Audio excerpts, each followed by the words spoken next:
হাই everyone, সকলো ভালে আছেনে বাৰু? পুনৰবাৰ মই আকৌ আহিলোঁ এটা নতুন ভিডিঅ' লৈ আপোনালোকৰ মাজলৈ। মৰম দিব দি সকলোৱে। আৰু এইফালে চাওকচোন, ইমান কুঁৱলী মাৰিছে ন এইকেইদিন। ৰাতিপুৱা একেবাৰে শ্বিলং আৰু চেৰাপুঞ্জীৰ দৰে লাগিছে ন। আৰু ৰাতিপুৱা যে উঠিবলৈ খুব এলাহ লাগে, কিন্তু এটা কথা, উঠিবলৈহে এলাহ লাগে।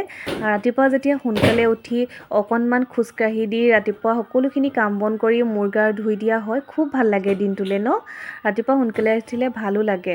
আৰু মই চোতালখন সাৰি অকণমান বোলো খোজকাঢ়ি আহোঁ। বেছি দূৰতো যাব নোৱাৰোঁ, কাৰণ কামবিলাক একেবাৰে থাকি যাব, সময়টো মিলাব নোৱাৰোঁ। আৰু এইফালে আহিলোঁ আকৌ ভিতৰলৈ। ভিতৰখন চাওকচোন, একেবাৰে আন্ধাৰে হৈ আছে, দেখিছে নাই? লাইটবোৰ দিবলৈও বেয়া লাগে, মানুহবিলাক শুই থাকে। তাৰ পাছতে পাছফালৰ চোতালখনো বোলো অকণমান সাৰি লওঁ। আৰু এইটো মোৰ অভ্যাসেই, মানে শুই উঠাৰ পিছত দেৰি হ'লেও সোনকালে যেতিয়াই উঠোঁ চোতালখন সাৰি লওঁ প্ৰথমে মই। আৰু তাৰ পাছতে আহিলোঁ পাকঘৰলৈ। পাকঘৰখনৰ অৱস্থাটো চাওকচোন কেনেকুৱা হৈ আছে। মানে এইকেইদিন বাহিৰত খানা খোৱা হৈছে, গতিকে মানুহজনে বস্তুখিনি আনি এনেকৈ পাকঘৰখনতে থৈ দিলে।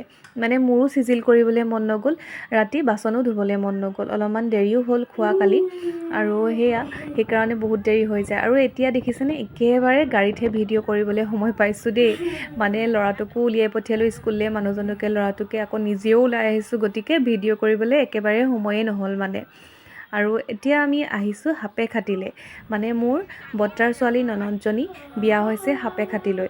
আৰু তাইৰ এটা নিয়ম আছে মানুহজনৰ ঘৰত, গতিকে তালৈ আহিছোঁ। ইহঁতি বাৰু ইয়াতে থাকে শিৱসাগৰত, আৰু আমি তালৈকে আহিছোঁ।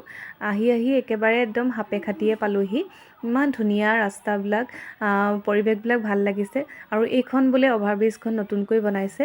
কোনে বাৰু সাপেখাতিৰ পৰা মোৰ ভিডিঅ' চাই আছে? যদি চাই আছে কমেণ্ট এটা কৰিব। আৰু সিহঁতৰ ঘৰ পালোঁহি। অহাৰ পাছতে এয়া আমাক এতিয়া চাহ খাবলৈ দিলে, আৰু সকলোবিলাক তেওঁলোকে ৰেডি কৰি থৈছিলে, গতিকে নিয়মটো কৰিয়ে দিলে। কাৰণ সময়টো অলপমান দেৰি হৈ গৈছে, মানে তাই প্ৰেগনেণ্ট হয়, আৰু তাই 7 মাহ হৈছে। 7 মাহৰ যিটো ভাত পিঠা খোৱা নিয়ম হয়, সেয়া নিয়মেই কৰিবলৈ আহিছিলে। আৰু এতিয়া আমি বৌ মাকৰ ঘৰলৈ যাওঁ। মানে তাই মোমায়েকৰ ঘৰৰ ওচৰতে বিয়া হৈছে, মানে আইতাকৰ ঘৰ একেবাৰে ওচৰত।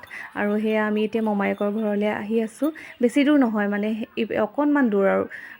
তাৰপিছতে এতিয়া বৌ মোমায়েকৰ ঘৰলৈ আহিছোঁ। আৰু পাছফালে আহি দেখিলোঁ জানেনে, টেঙাজোপা ইমান লাগি আছে। খাবলৈ নহ'ল বাৰু, কিন্তু দি পঠিয়াইছিলে। আৰু এতিয়া আমাৰ ভাত খাবলৈ দিছে আমাক সিহঁতৰ ঘৰত। খুব ভাল লাগিলে সিহঁতৰ ঘৰলৈ গৈ। আগতেও গৈছোঁ, তাই যেতিয়া বিয়া হৈছিলে তাত হোম পৰিছিলে, তেতিয়া গৈছিলোঁ। আৰু এতিয়া ছেকেণ্ড টাইম গৈছোঁ, ভাল লাগে। আৰু ভিডিঅ'টো আজি ইমানেই আছিলে। যদি মোৰ ভিডিঅ'টো চাই ভাল পালে লাইক কমেণ্ট কৰিব। আকৌ লগ পাম অন্য এটা ভিডিঅ'ৰ সৈতে, তেতিয়ালৈকে বাই বাই।